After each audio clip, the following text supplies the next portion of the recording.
நம்ம தெளிவா இருக்கோம்ல, என்ன கொடுத்தாலும் வாங்கிக்குவோம்.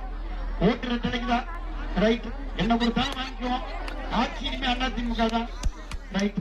என்டிஏ கூட்டணி தான். மகிழ்ச்சியா இருக்கு, கிளியரா இருக்கு. நீங்க ஏன் அப்படி கஷ்டப்பட்டு ஆர்ப்பாட்டம்லாம் நடத்துறீங்க? நாங்க தான் கரெக்டா இருக்கிறோம்னு சொல்றாங்க.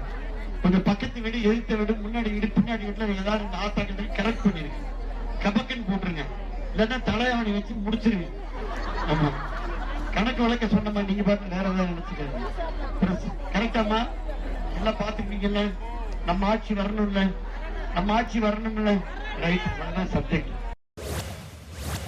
5000 கொடுத்தாலும் 10,000 கொடுத்தாலும் வாங்கிக்கங்க, ஆனா ஓட்டு கொடுக்குறவங்க மட்டும் விசில வச்சு ஊதினாரு விஜய் சொல்லியிருக்காரு. விசில் ரொம்ப நேரம் ஊத முடியாது, தம் இருக்கிறது. விசிலுக்கு ரொம்ப ஆயில் கிடையாது. ஒரு மனுஷன் எவ்வளோ நேரம் விசில் ஊதும்? அதெல்லாம் சும்மா கொஞ்ச நேரம் கூடும். அதுக்கு மேலே ஊதுனா வேலை பண்ணும். ஒரு இடம் சொன்னா அடுத்த தடவை ஏன் சொல்லி நான் கேட்க மாட்டேன் பாரு. அப்புறம் அப்படி ஆளுதான் அவரு கேட்டலாம். அதனால அவர் இப்போ ஒரு மேடையில் ஒன்று பேசுவார், ஒரு மேடையில் ஒன்று பேசுவார். தம்பி தம்பி விஜய் வந்து பேட்டி கொடுக்கட்டு வந்து டிவியில் வந்து பேசட்டுமே, பேசுவாரா? பேச மாட்டார். இந்த சினிமாவா பாதியாக சொல்லி கொடுத்து பக்கத்துலேயும் சொல்லி கொடுப்பாங்க, அதை வச்சு தான் பேசுவாங்க. ஏற்க அவர் அதே மாதிரி நடிச்சு தான் வந்திருக்காரு கேட்டலாம். அதனால் எந்த இது வந்தாலும் எல்லாரும் எம்ஜிஆராக முடியுமா சொல்லுங்கள்? வான்கோழி மயிலாக முடியுமா? யானை சத்தம் கேட்டுச்சுன்னா, மணி சத்தம் கேட்டவுடனே எல்லோரும் வெளியே போய் பார்ப்பாங்க. அதே மாதிரி ஆகாய விமானம் போனாலும் யாரும் எல்லோரும் பார்ப்பாங்க. அதே படத்தை இவர் நடிகர் சினிமாவில் பார்த்தோமே, இதில் எப்படி பாரு. ஆனால் சினிமாவில் ஒரு காலை கொண்டு 10 அடிக்காரு. அதனால் இவர் எப்படி கிடப்பார், அவர் காலை எவ்வளோ பெருசிருக்கும் அப்படின்னு பார்க்குறதுக்கு தான் வராங்க கேட்டா. அப்படி ஒன்று நடிகர்ங்கிற தோறில் அவர் பார்க்க வராங்க. கடந்த 7-8 ஆண்டுகளாக அம்மாவின் கட்சி எல்லாம் ஒன்றிணைப்போம், அம்மாவின் தொண்டர்கள் அனைவரும் ஒன்றிணைய வேண்டும், அம்மாவின் ஆட்சி அமைக்க பாடுபடுவோம் என்று யாரெல்லாம் சொன்னார்களோ, பிரிந்து கிடந்த அம்மாவின் தொண்டர்கள் இன்றைக்கு ஓரணியில் திரண்டிருக்கோம்.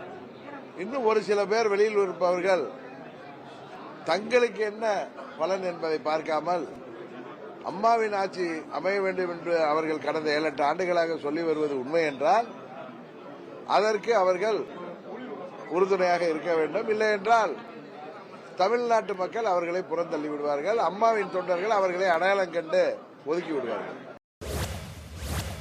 இத்தனை கோடி வருமானம் வரும் அந்த வருமானத்தையும் விட்டுவிட்டு அரசியலுக்கு வந்திருக்கிறார் எங்கள் தலைவர் என்று சொல்லக்கூடிய நிலை தமிழகத்திலே இருக்கிறது.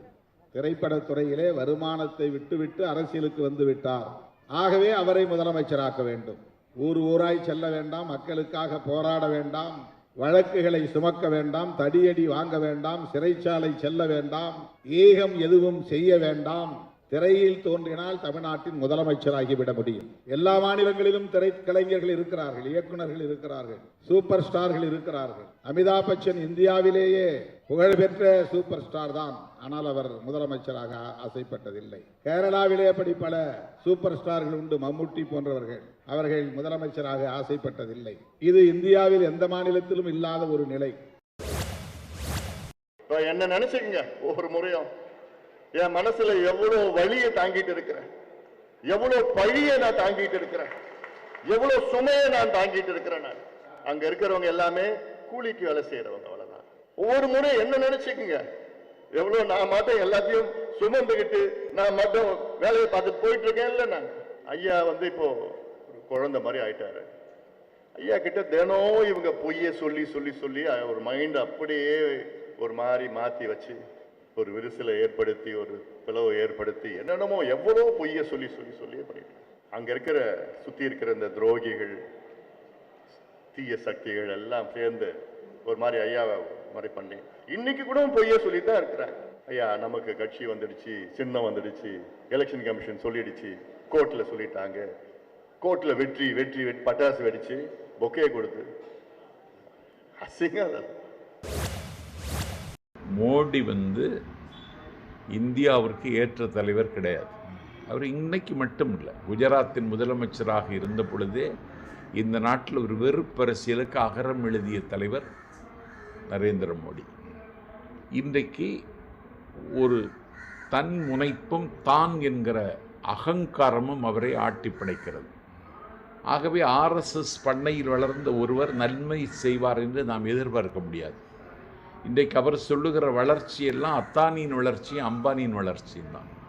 அதனால் இன்றைக்கு வரி விதிக்கிறேன் என்று ட்ரம்ப் சொன்னால் ட்ரம்பை கண்டிக்க தயாரில்லை. அந்த துணிச்சல்லாம் இவருக்கு கிடையாது. ஆகவே ஒரு வகையில் கோழைத்தனமான பிரதமர் இன்றைக்கு அமெரிக்க ஏகாதிபத்தியத்திற்கு அடிபணிந்திருக்கிறார். இந்திய மக்களை அவர் காட்டி கொடுத்திருக்கிறார் என்றே நான் குற்றம் சாட்டுகிறேன். உடனுக்குடன் செய்திகளை தெரிந்து கொள்ள சன் நியூஸ் பெல் ஐகானை கிளிக் பண்ணுங்க.